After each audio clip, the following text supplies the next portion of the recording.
룻기 1장. 사사시대에 그 땅에 기근이 든 일이 있었다. 그때 유다 베들레헴 태생의 한 남자가 모압 지방으로 가서 임시로 살려고 아내와 두 아들을 데리고 길을 떠났다.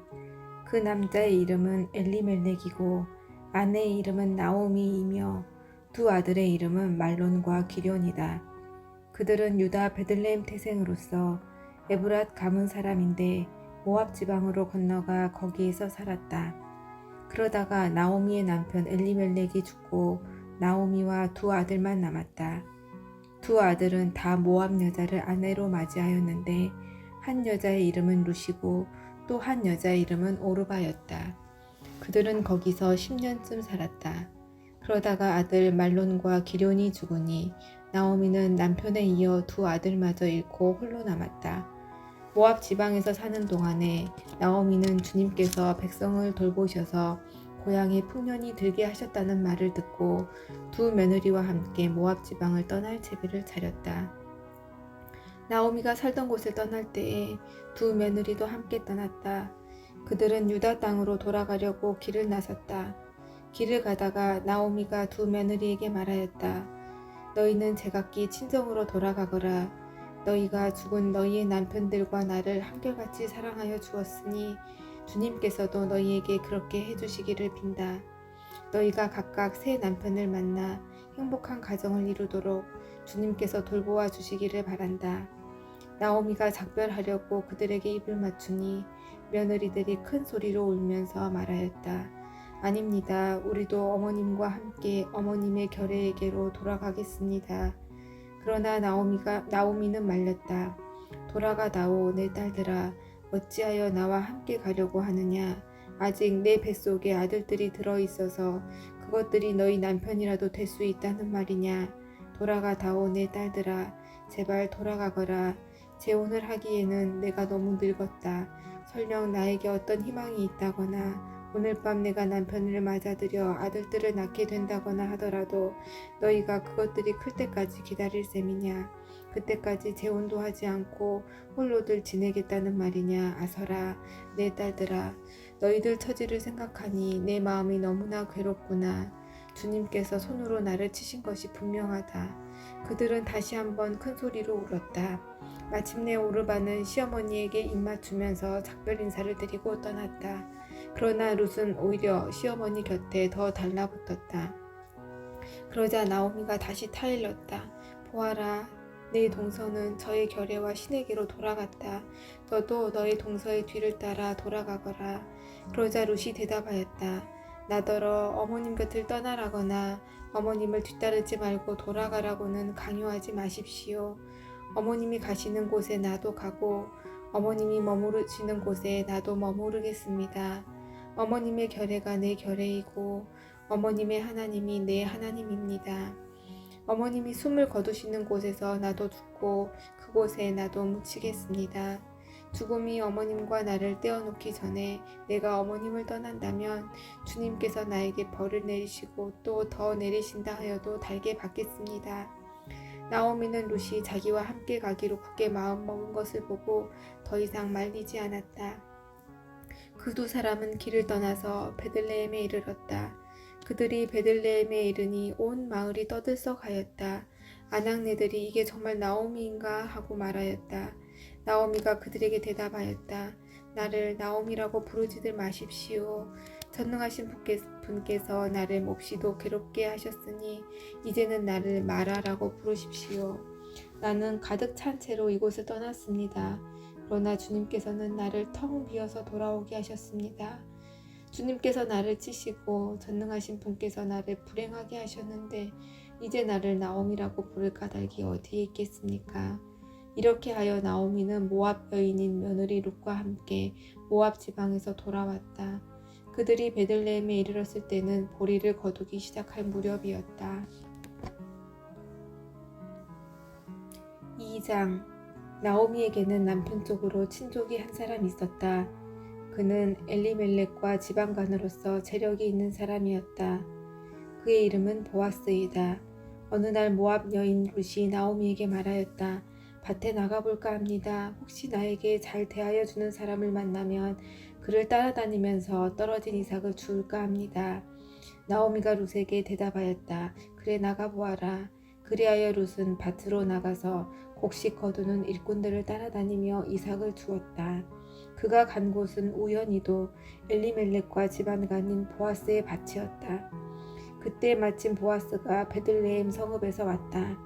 그는 주님께서 자네들과 함께 하시기를 비내하면서 곡식을 거두고 있는 일꾼들을 격려하였다. 그들도 보아스에게 주님께서 주인 어른께 복을 베푸시기 바랍니다 하고 인사하였다. 보아스가 일꾼들을 감독하는 젊은이에게 물었다. 저 젊은 여인은 네 집 아낙인가? 일꾼들을 감독하는 젊은이가 대답하였다. 저 젊은 여인은 나오미와 함께 모압 지방에서 돌아온 모압 사람입니다. 일꾼들의 뒤를 따라다니면서 곡식단 사이에서 떨어진 이삭을 줍도록 허락해달라고 하더니 아침부터 와서 지금까지 저렇게 서 있습니다. 아까 여기 밭집에서 잠깐 쉬었을 뿐입니다. 보아스가 룻에게 말하였다. 여보시오 세덱, 내가 하는 말을 잘 들으시오. 이삭을 주우려고 다른 밭으로 가지 마시오. 여기를 떠나지 말고 우리 밭에서 일하는 여자들을 바싹 따라다니도록 하시오. 우리 일꾼들이 곡식을 거두는 밭에서 눈길을 돌리지 말고 여자들의 뒤를 따라다니면서 이삭을 줍도록 하시오. 젊은 남자 일꾼들에게는 덱을 건드리지 말라고 단단히 일러두겠소. 목이 마르거든 주저하지 말고 물단지에 가서 젊은 남자 일꾼들이 길어다가 둔 물을 마시도록 하시오. 그러자 룻은 엎드려 이마를 땅에 대고 절을 하면서 보아스에게 말하였다. 저는 한낱 이방 여자일 뿐인데 어찌하여 저 같은 것을 이렇게까지 잘 보살피시고 생각하여 주십니까? 보아스가 룻에게 대답하였다. 남편을 잃은 뒤에 덱이 시어머니에게 어떻게 하였는지를 자세히 들어서 다 알고 있소. 덱은 친정아버지와 어머니를 떠나고 태어난 땅을 떠나서 엊그제까지만 해도 알지 못하던 다른 백성에게로 오지 않았소. 덱이 한 일은 주님께서 갚아주실 것이요. 이제 덱이 주 이스라엘의 하나님의 날개 밑으로 보호를 받으러 왔으니 그분께서 덱에게 넉넉히 갚아주실 것이요. 룻이 대답하였다. 어른께서 이토록 잘 보살펴 주시니 몸둘 바를 모르겠습니다. 어른께서 거느리고 계신 여종들 축에도 끼지 못할 이 종을 이처럼 위로하여 주시니 보잘것없는 이 몸이 큰 용기를 얻습니다. 먹을 때가 되어서 보아스가 그에게 말하였다. 이리로 오시오. 음식을 듭시다. 빵 조각을 초에 찍어서 드시오. 룻이 일꾼들 옆에 앉으니 보아스는 그 여인에게 볶은 곡식을 내주었다. 볶은 곡식은 룻이 배불리 먹고도 남았다. 룻이 이삭을 주우러 가려고 일어서자 보아스가 젊은 남자 일꾼들에게 일렀다. 저 여인이 이삭을 주울 때에는 곡식단 사이에서도 죽도록 하게. 자네들은 저 여인을 괴롭히지 말게. 그를 나무라지 말고 오히려 단에서 조금씩 이삭을 뽑아 흘려서 그 여인이 죽도록 해주게. 룻은 저녁 때까지 밭에서 이삭을 주었다. 주운 이삭을 떠니 보리가 한 에바쯤 되었다. 룻은 그것을 가지고 성읍으로 돌아갔다. 룻은 주워온 곡식을 시어머니에게 내보였다. 배불리 먹고 남은 볶은 곡식도 꺼내서 드렸다. 시어머니가 그에게 물었다. 오늘 어디서 이삭을 주었느냐? 어디서 일을 하였느냐? 너를 이처럼 생각하여 준 사람에게 하나님이 복을 베푸시기를 바란다.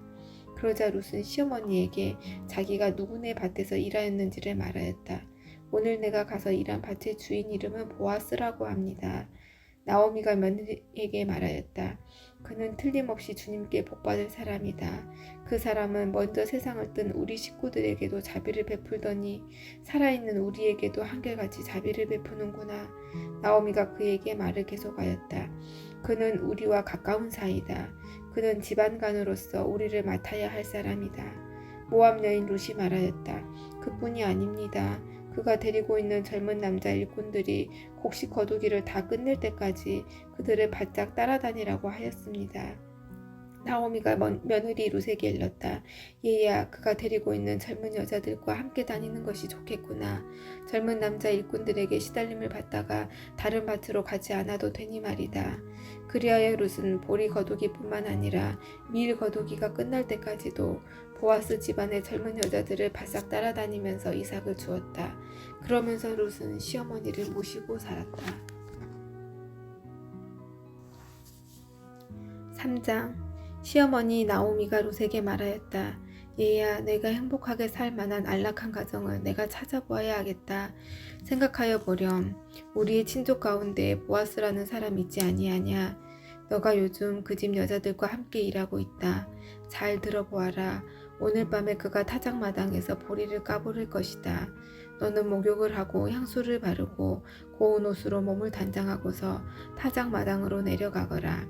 그 사람이 먹고 마시기를 마칠 때까지 너는 그가 눈치채지 못하도록 조심하여야 한다.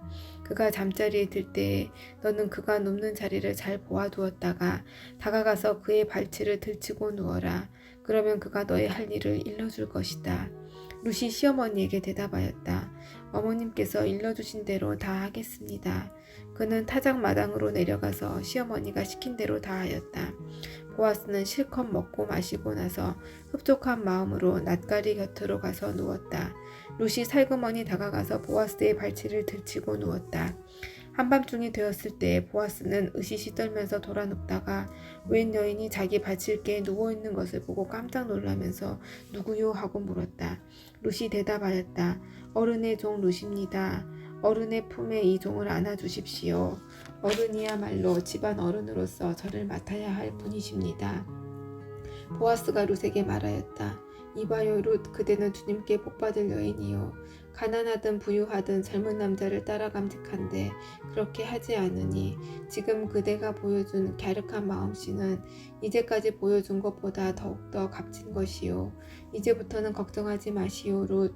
그대가 바라는 것이라면 무엇이든지 다 들어주겠소. 그대가 정숙한 여인이라는 것은 온 마을 사람들이 다 알고 있소. 내가 집안간으로서 그대를 맡아야 할 책임이 있다는 것은 틀림없소. 하지만 그대를 맡아야 할 사람으로 나보다 더 가까운 친족이 한 사람 있소. 오늘 밤은 여기서 지내고 날이 밝거든 봅시다. 그가 집안간으로서 그대를 맡겠다면 좋소. 그렇게 하도록 합시다. 그러나 그가 그렇게 하지 않겠다면 그때에는 내가 그대를 맡겠소. 이것은 내가 살아계신 주님을 두고 맹세하는 것이요. 아침까지 여기 누워 있으시오. 룻은 새벽녘까지 그의 발치에 누워 있다가 서로 얼굴을 알아보기 어려운 이른 새벽에 일어났다. 이것은 보아스가 그 여인이 타작마당에 와서 있었다는 것을 남들이 알아서는 안 된다고 말하였기 때문이다. 보아스가 말하였다. 걸치고 있는 겉옷을 이리 가지고 와서 펴서 꼭 잡으시오.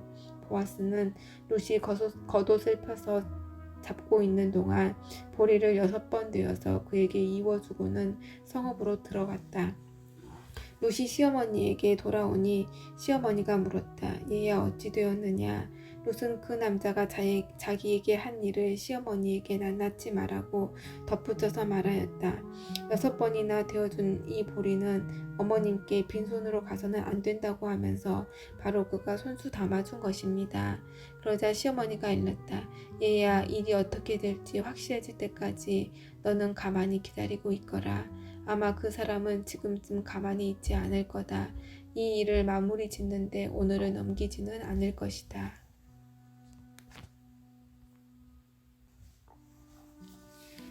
4장.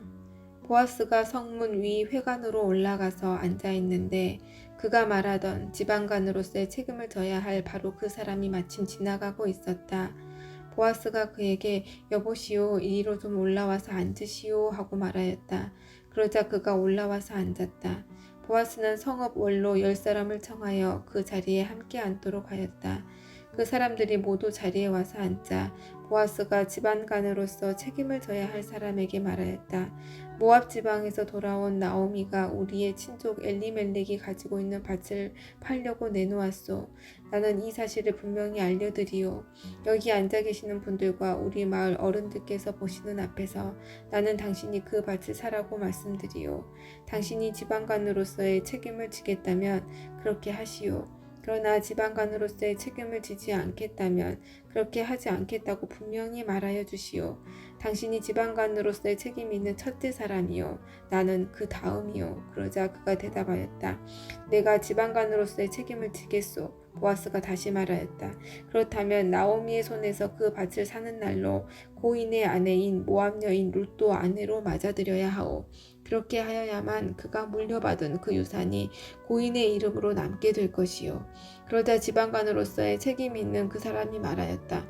그런 조건이라면 나는 지방관으로서의 책임을 질 수 없소. 잘못하다가는 내 재산만 축나겠소.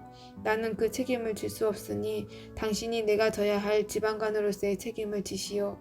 옛적의 이스라엘에는 유산 매매나 물물 교환과 같은 일을 법적으로 분명히 할 때에는 한쪽 사람이 다른 한쪽 사람에게 자기의 신을 벗어서 주는 관습이 있었다. 이스라엘에서는 이렇게 함으로써 일이 확정된다는 증거를 삼았다. 지방관으로서의 책임이 있는 그 사람이 보아스에게 당신이 사시오 하면서 자기의 신을 벗어주었다. 그러자 보아스가 원로들과 온 마을 사람들에게 선언하였다. 여러분은 오늘 이 일의 증인입니다. 나는 엘리멜렉이 가지고 있던 모든 것과 기련과 말론이 가지고 있던 모든 것을 나오미의 손에서 사겠습니다. 나는 말론의 아내인 모압 여인 룻도 아내로 맞아들여서 그 유산이 고인의 이름으로 남아 있도록 하겠습니다. 그렇게 하여 고인의 이름이 그의 고향 마을에서도 끊어지지 않고 친족들 사이에서도 끊어지지 않도록 하겠습니다.